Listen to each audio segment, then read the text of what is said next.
So can it be they're looking for sympathy now?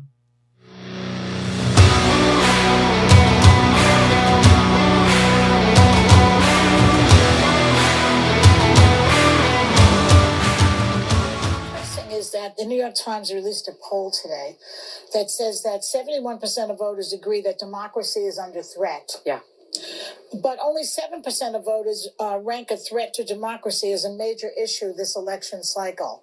Yeah. I find that so depressing. I can't begin to tell you. That's why I don't like polls. Well, it is depressing. You can debate the poll, yeah. But this is what people are saying. I mean, I understand. Inflation has gotten people, if you can't put food on the table, it's very depressing. And if you can't put gas in your car and inflation and rents and everything else is piling up because of various reasons. One of them is the pandemic. Another one is maybe the war in Ukraine. Yeah. And of course, I had to start this episode with one of my favorite people to talk about, and that would be Big Red Joy Behar on that asshat liberal talk show, The View.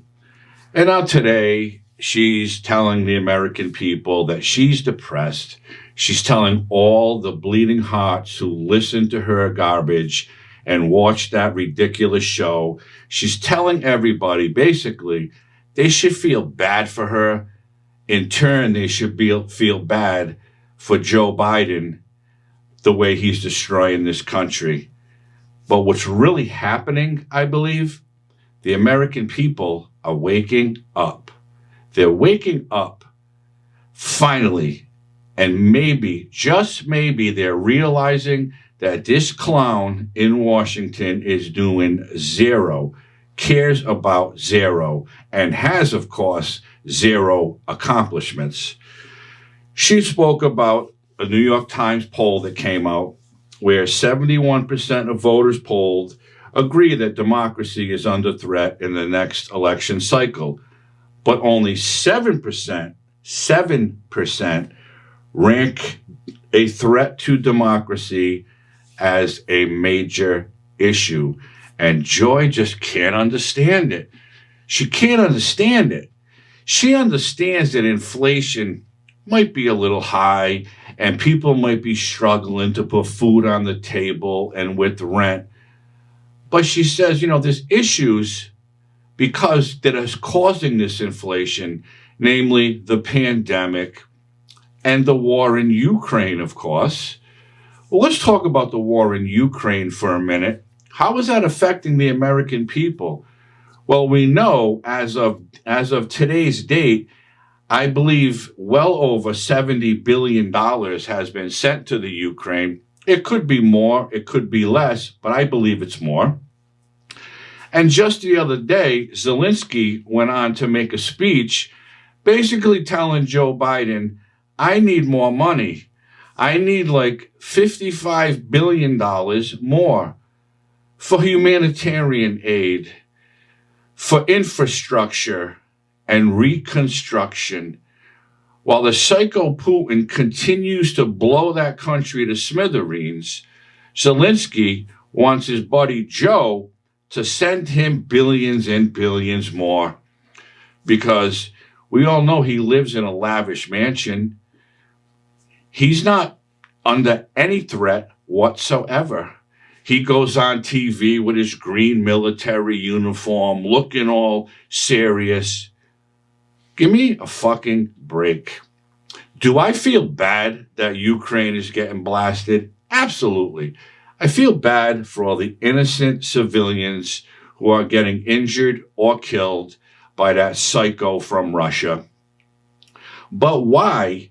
Why should we have to suffer and pay higher and higher prices because Biden's giving billions and billions of dollars to a foreign country?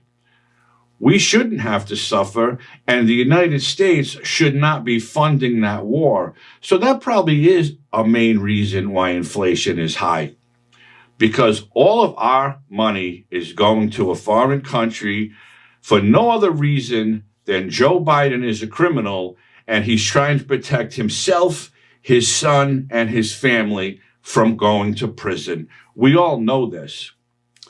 And then there's Nancy Pelosi, who spoke, and she had this to say about what she thinks about the New York Times poll. Inflation concerns, along with crime, giving new momentum to Republicans after the Democrats were closing the gap, the historic gap. Yes. So why is this message? Why do you think the president has gotten this message through to the voters? Well, first of all, let me say that I think that much of what you've said I don't agree with. That is to say, the New York Times poll, I think, is an outlier poll. You cite one poll, but all the other It's polls also the Real Clear different. Politics average No. is showing similar issues. No, but that was one that brought down the average, and it was an outlier. It wasn't even that big a sample. So basically, she's dismissing the poll. She could care less. She doesn't believe in them. She doesn't believe in it because she had no control over it. The polls you see that come out are controlled by Pelosi, by Schumer, by Biden, and all his crime family. Those are the only polls that they'll tell you, look, we're gaining. The Democrats are gaining. The problem here is this. They continue to deny that inflation is out of control. They don't think there's a problem with inflation. Quite frankly, they don't care that American people are struggling. They continue to blame the Roe v. Wade decision. That's why our democracy is under threat. It's because the Supreme Court of the United States overturned Roe v. Wade. That's the issue they're focusing on. They don't care about high prices. They don't care about high crime and high murder rates all over this country. They've never said once that they think crime is a problem. They never said once that inflation is a problem. It goes up a couple of inches, then it comes down, and they have that lying nitwit, Karine Jean-Pierre, babbling at her press conferences, getting destroyed by reporters because she can't give a straight or honest answer. This country, I hope, like I said before, I hope they're finally waking up and realizing what is going on here. They're going to continue to push this Roe v. Wade is the problem. It's not Joe Biden's fault. It's the Supreme Court's fault for overturning that decision. That's why this country is the way it is right now. Or, of course, Fauci and Biden's pandemic, shutting down the country. They don't even use that anymore now. But they continue to send billions of dollars to another country to keep the Biden crime family out of prison. And they continue not to care one bit that the American people have had enough. They've had enough of the lies, of the failures, of that cackling hen, Kamala Harris. They've had enough of everybody.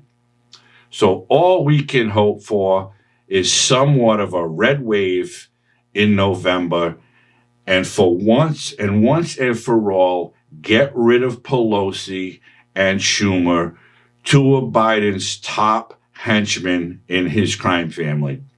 They are all criminals.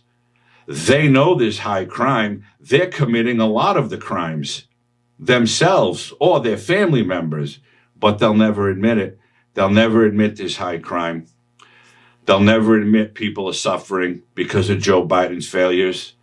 They're only going to blame the Roe v. Wade and say that's why our democracy is under threat. It's because of the Republican Supreme Court, the MAGA justices on the Supreme Court. That's their talking point.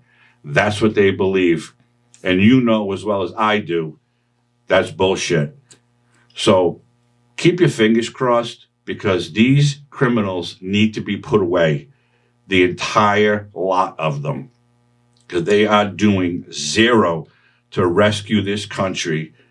The Inflation Reduction Act, failure, joke, just more spending. The Build Back America, whatever the fuck that was, failure, just more spending, increase in the deficit. All this guy's interested in is sniffing little kids and keeping himself and his family out of prison. That's it. He's a failure. They're all failures, and they need to go. And that's it. I hope you liked this video. If you did, please hit the like button. If you're not subscribed to my channel, please subscribe and hit the notification bell. You'll never miss an episode. Share my videos with someone if you will. I'd appreciate that. I hope everybody's healthy and safe. And I'll see you real soon with something else.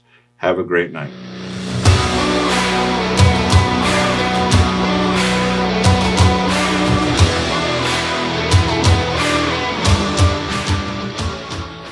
That's it.